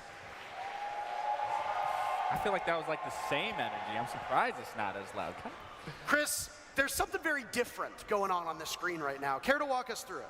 Yeah, we're now seeing our newly updated pick and ban system for ranked, Siege Cup, and the returning unranked. So each team will ban one operator before each round and up to 3 operators on each side. This new system is much faster to get into the action as both attack and defense ban in parallel. It also offers more strategic options when planning your next round, as you can ban with the knowledge of which site you want to defend or attack. For example, if you want to defend basement on Chalet, you can ban Ram. Wait, did you see that? You can also act on information you gained. We saw an upper cam version of the map, and we saw. Him off the table oh my God! Opponents to switch up their defense. We are excited to see how this shakes up the meta. You can ban more ops. It's faster, and you have more intel to inform your decisions. We have a specific adaptation of this system for our esports competition. You'll see the esports version of this new pick and ban system in action for the first time at the Reload event in May in Rio, Brazil. Thank you very much, Chris. Is there anything you want to add just before we say goodbye? We've unadopted you now. You're free to go. While we watch the game, is there anything about the pick and ban that you want to touch on? I don't want to really touch on the pick and ban because we already went over that, but I will say, once again, thank you so much to our players. Thank you for today. Thank you for coming. I'm just checking over my Ubisoft account to see how long I've been playing this for. And we thank you as well. It's a joint effort. There 8 years with Ubisoft. Who worked tirelessly for countless hours to make not just SiegeX happen, but this SiegeX showcase. Lots of people behind the scenes. You get to hear and see our faces, but we're not here without the other people who are operating the cameras, the mics, production, and all of that. So a heartfelt thank you to them as well. So there we go. You're supposed to clap. You're supposed to clap too. Caught on in the end.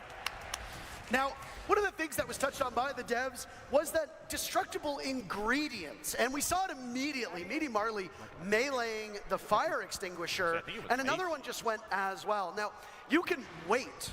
and let those destructible ingredients go off in the cut and thrust of a match. Or if you think that they might hinder you, you can get rid of them real early on. There's variations to it. Again, it adds that core element of Siege that we all know and love, that you can outsmart an opponent. You can just get rid of it entirely. I love that you are able to, whether you want to deal with it or you can get rid of it right away. It gives that option, which I always can appreciate, that it's not necessarily forced. But again, the fact that this is now another element in these maps, such as Clubhouse, does change the dynamic of how this map can be played. For me, instantly, when I think about rotating, you hit that active ingredient to make those pipelines go off, to cut off that rotate, whether that's an attacker, whether that's a defender doing that, it just creates another element to Siege. Now the teams on your screen, as you can see, on the bottom portion, Skittles, Eldit, Macy J, Varsity Gaming, and Yo Boy Roy on one side. And speak of Roy, you said his biceps looked a little bit smaller, but the man is carrying his team at the moment. You know, I think he got his workout in. I think the blood's flowing in the biceps. They're filled now. I mean, he got 2K. He just hit a frost match, so honestly, leg day isn't looking too great. Can't lift that up unless you don't have a strong core, so we might have to take that back for the next round. But I mean, it was a 1v1. And Varsity clutches it out. They took him to the academy. They did. First round on the new look of Clubhouse. By the way, Clubhouse is one of the 5 maps that have received a visual update / visual overhaul. And as Chris mentioned, we don't just have the pick and ban at the start of the match anymore. You ban operators between rounds. So in round number 1, the attackers didn't want to deal with the Valkyrie, so they got rid of it. The defenders didn't want to deal with a Monty, and now they don't want to deal with the Blackbeard. Hey, let me say this. This isn't an esport event, but even the casual community says, we don't want to play with shields. Let's get rid of them.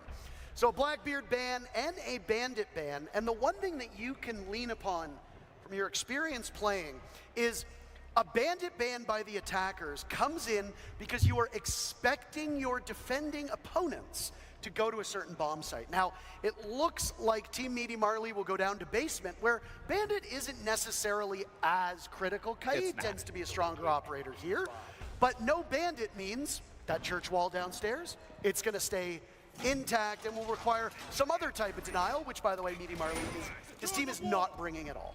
Yeah, and again, it creates a completely What is this? For those who are new to Rainbow Six Siege, don't do that. What is that? Hey, it's okay to do that. This could be used in a way that we've never seen before. Do you think that we're about to witness a new competitive esport meta? Absolutely. With a triple unreinforced panel and a lone mirror window? Yeah, absolutely. I've seen, you know, what haven't you seen in Siege? It's endless opportunities, abilities. I just saw 3 cap cans at the front of that door. I don't typically see that. So the fact that we're seeing a mirror on an unreinforced church wall, it makes sense. I'm going for a spawn kill here, but Ross can't get it done. But back to your point of just, you know, getting rid of certain operators through and through without each round instead of it being at the very forefront of it, again, creates such a different level in how you want to approach Siege. And that's always been the beautiful thing about Siege, is you can't get too comfortable. The meta is constantly shifting. And I think we can all agree that you need to be on your toes when you're playing Siege. Thank you to Rolo for showing us how the weapon inspect plays in. I will say, with all the changes we've seen, the audience did seem the loudest at the weapon inspect. It has been rightfully so, but I gotta also very say well received. The visual enhancements as well. Clubhouse looks look at this. Look Look what they've done to this map. You can smell it if you're in the lobby. I can. Smells like a new build. Which, by the way, seems like CJ I am, yes. is. Now, we both come from esports, so we're going to take some time to actually cast this like a real esport match. We'll also take some time to be a bit more casual in the way we go about this. And all of these players currently competing know Clubhouse. It's one of the oldest maps. It came with the game in launch. It was the first map to receive an update, tweaking it to make it more competitive for where Siege was at. As the game evolved and we got more operators, maps became harder to defend, harder to attack, and they needed some refreshments. Clubhouse was the first map to get it. There have been a couple since, Oregon, Chalet, etc. Varsity Gaming's out here. Oh! Farming clips, but Somebody it's talking about Varsity just got put down. Macy and Narco as the last two left. Diffuser running away, and a counter disable as Macy sweeps in. Right. And he blows the doors off of the defense. Macy as well, one of the OGs, making content since the game basically first launched. There's a lot of Siege veterans and Siege royalty, if you could say that, in this lobby. Without a doubt, and of course Macy's going to know how to play those post plants. I mean, you see his videos that he uploads. Macy does a very good job at capturing how Siege is played at a tactical mindset. He has a very, very good understanding of the ability to outplay an opponent. And again, for that post plant, easy, he gets it done. But again, seeing these bans come out, now the Dokkaebi makes sense. Vigil on a Clubhouse, little skeptical of that ban coming through. I think there are some operators on that list that you could get rid of that would help you on those defensive halves. But, oh wait, no, I believe that's the attacking half. That is my correction. I don't think for the attackers you really need to get rid of a Vigil on here. But again, the fact that you are now able to just get rid of these many operators throughout the game, it's, again, it's a completely different look. We are running out of time for you to get access to the dual front beta.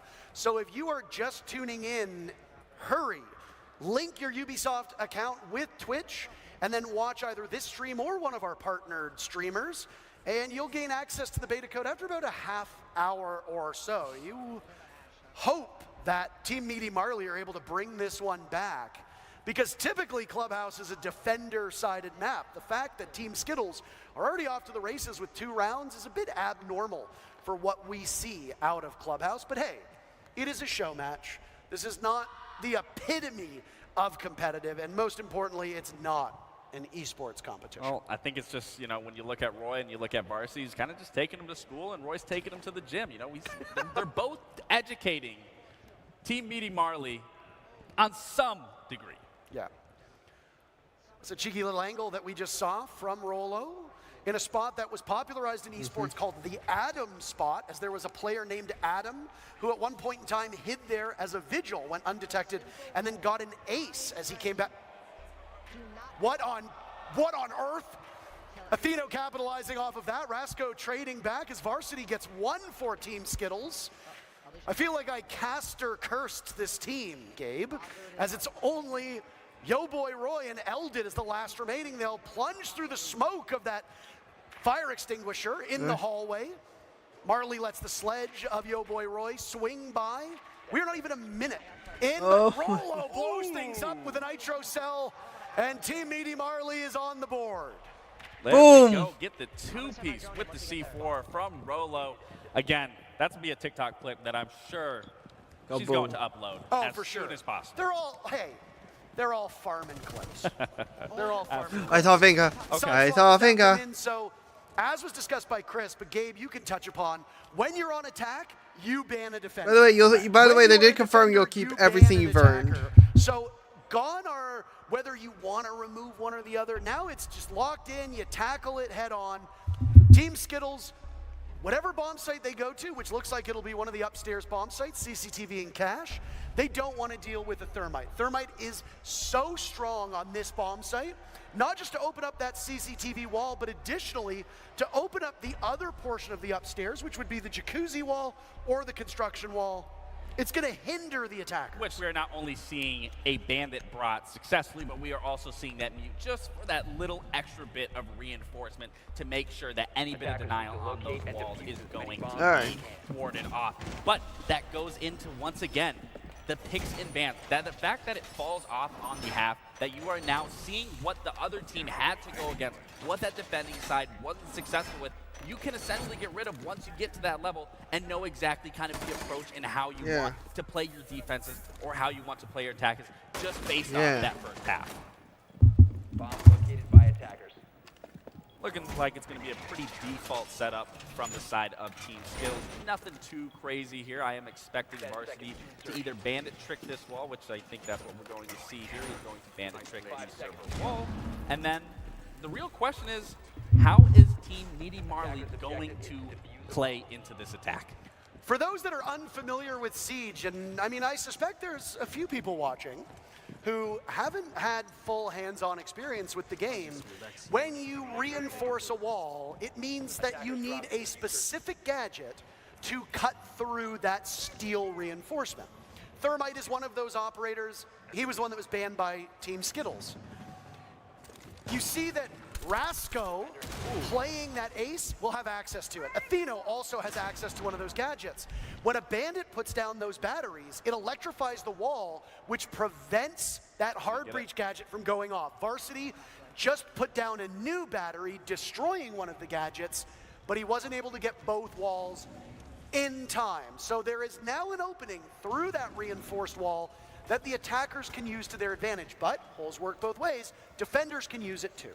And the question is, I mean, we have a lot of intel. We've always stressed throughout Siege, intel, intel, intel, and we have that, not only with the Valkyrie, but then with the Echo. So it's a question of, they have nothing to find these cameras. They have to be vigilant of where they're planting, where they're going to be trying to entry from, and seeing if they can find this intel, where I am going to be expecting Team Skittles to be utilizing that to the best of their ability. And we could see an engagement here happening in construction, where we do see Varsity go down. He's now getting taken to the gym from Atheno, and it's not looking too good for Skittles.